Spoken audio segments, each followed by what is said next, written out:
Hi guys இப்போ நம்ம என்ன செய்ய போகிறோம் பார்த்தீங்கன்னா கருவாட்டு குழம்பு தான் செய்ய போகிறோம். எப்படி இதெல்லாம் பார்க்கலாம் வாங்க. காய்ஸ் இங்கே பாருங்கள், என்னோடய ஹேர் ஸ்டைல் எப்படி இருக்குன்னு பாருங்கள். நல்லா இருக்கல காய்ஸ். இந்த கருவாட்டு குழம்பு செய்யும்போது இந்த வெங்காயம் பொண்ணு வேறு என்ன பயங்கரமாக அழ வச்சுட்டா. இந்த அளவு என்ன பண்ணுறது, கருவாட்டு குழம்பு நல்லா வரணும்னா இந்த எஃபெக்ட்லேயே எடுத்துதாகணும். காய்ஸ் இப்போ நம்ம முள்ளாங்கி இந்த மாதிரி கட் பண்ணிக்கலாம். இப்போ நம்ம கருவாடு எடுத்துக்கலாம். இப்போ என்ன பண்ணோன்னா, நம்ம எடுத்த கருவாடை என்ன பண்ணோன்னா இந்த இதில் தலையை தனியாக எடுத்துன்னு பாருங்கள். தலையை வந்து அழுக்க புட்டு ஈத்து கடா செய்யணும். இப்படி நீங்கள் தலையோடலாம் போடக்கூடாது, ஏன்னா நம்ம க்ளீன் பண்ணணும், சுத்தமாக செய்யணும். அதனால் நான் எப்படி எடுக்கணும் அதை பார்த்து அப்படியே எடுத்துக்கோங்க சரிங்களா. அழுக்க இங்கே பாருங்கள், 3த்தையும் எடுத்துக்கணும். இப்போ பாருங்கள், நம்ம சுடு தண்ணி இருக்குது பார்த்தீங்களா, இந்த மாதிரி சுடு தண்ணியில் நம்ம தலையை மட்டும் எடுத்து வச்சு கருவாடை சுடு தண்ணியில் போட்டு கொஞ்சம் நேரம் அந்த சுடு தண்ணி வந்து ஊறணும். சுடு தண்ணியில் அந்த கருவாடு ஊறணும். பாருங்கள் நான் எப்படி எடுத்து போகிறோம் பார்த்துங்க. நல்லா க்ளீன் பண்ணிட்டு தலையை அழுக்க பிடுங்கிட்டு அதில் போட்டுருங்க. மீதி அந்த தலை இருக்குது பார்த்தீங்களா, அந்த தலையை என்ன பண்ணால் நான் சொல்கிற மாதிரி பண்ணோம் சரிங்களா. எடுத்து வச்ச தலையை என்ன தூக்கி விசிறிடணும். அதுக்குன்னு உங்கள் வீட்டில் கேவ் வாங்கிங்க, உஷாராக ஒரு பத்திரமா வைங்க சரிங்களா. எடுத்து போட்டுருங்க. வெளி பைரவர் இருந்தாங்கன்னா அவங்களுக்கு கொடுத்துருங்க.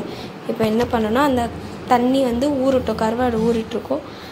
காய்ஸ் இப்போ ஒரு பூண்டு எடுத்து நல்லா உரித்து வச்சுக்கோங்க சரிங்களா. பாருங்கள் இப்போ இந்த பூண்டுக்கு தட்டு இந்த மாதிரி ஒரு தட்டில் போட்டு தனியாக வச்சுக்கோங்க. அப்புறம் கொஞ்சம் டான்ஸ் ஆடிக்கோங்க, அப்போ இன்னும் குழம்பு நல்லா வரும்.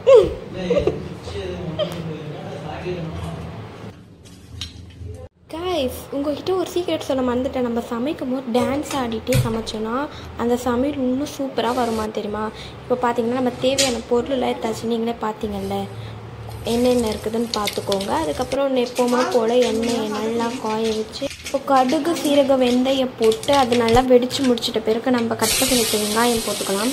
வெங்காயம் போட்டு நல்லா வதக்கிட்டே இருக்கணும் சரிங்களா. நல்லா ப்ரௌனாக ஆகிற வரையும் எப்போவுமே போல் அது கூடவே நம்ம உரிச்சு வச்ச பூண்டும் கருவேப்பிலையும் போட்டு வெங்காயம் நல்லா ப்ரௌன் ஆகிட்டோன்னே தக்காளி போட்டு தக்காளி தொக்கு எப்படி இருக்கும் அது மாதிரி நல்லா தக்காளி வெங்காயத்தை நல்லா வதக்கிட்டே இருக்கணும். வதக்கிட்ட பிறகு அந்த நம்ம கட் பண்ணி வச்ச முள்ளாங்கியை போட்டுட்டு வதக்கிட்டு மூடி வச்சிடணும். ஏன்னா அந்த முள்ளாங்கி கொஞ்சம் வேகணும்ல, அதனால மூடி வச்சுட்டு அதுக்கப்புறம் இப்போ என்ன பண்ணோன்னா நம்ம ஏற்கனவே வாஷ் பண்ணி வச்சு ஊற வச்சுருக்கோம்ல அந்த கருவாடை எடுத்து நம்ம இப்போ க்ளீன் பண்ணணும். நான் எப்படி க்ளீன் பண்ணுறேன்னு பாருங்கள். நல்லா க்ளீன் பண்ண ஊறுந்துலேயே அந்த கருவாடில் இருக்க அழுக்கு எல்லாம் போயிடும்.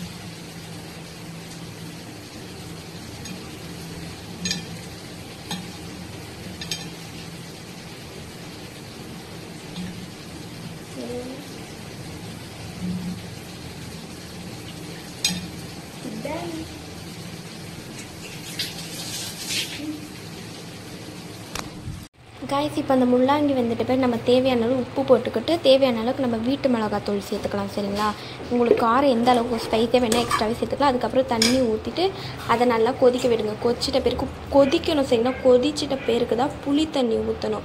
தேவையான அளவு புளி தண்ணி ஊற்றிக்கலாம். சைடில் நான் மீனுக்கு மசாலா போட்டு ஊற வச்சுருந்தேன், அதை ஃப்ரை பண்ணிக்கலாம் சரிங்களா. என்ன டைம் இருக்க போய் பண்ணிக்கணும் சரிங்களா, என்ன டைம் ஆகிடும். அதனால் நான் ஃபிஷ் ஃப்ரைக்கு மசாலா போட்டு வச்சுருந்தேன். இப்போ அதை வரக்க ஆரம்பிக்கலாம். பாருங்கள் பக்குவமாக எடுத்து போடணும் தெரியுங்களா. எண்ணெய் காஞ்சோன்னே பக்குவமாக எடுத்து போடணும். இப்போ பாருங்கள் கருவாடு நம்ம போட்டுக்கலாம். குழம்பு நல்லா கொதிக்கும்போது போட்டுட்டு ஒரு 3 நிமிஷத்தில் நீங்கள் ஆஃப் பண்ணிடணும் சரிங்களா. குழம்பு ஆஃப் பண்ணிட்டு இப்போ சைடில் வந்து ஃபிஷ்ஷை திருப்பி போடலாம். இங்கே பாருங்கள் பக்குவமாக திருப்பி போடணும். பக்குவமாக திருப்பி போடும்போது உடஞ்சிரும். அதனால் நீங்கள் தான் பார்த்து பண்ணணும். எனக்கு வரல, உடஞ்சிச்சு. இப்போ பாருங்கள் மீனும் வெந்துச்சு, மணமணிக்கு கருவாடு குழம்பும் ரெடி ஆயிடுச்சு. நீங்களும் நான் சொல்லி கொடுத்த மாதிரி ட்ரை பண்ணுங்கள் சரிங்களா. நல்லா டேஸ்ட்டாக இருக்கும். Bye guys.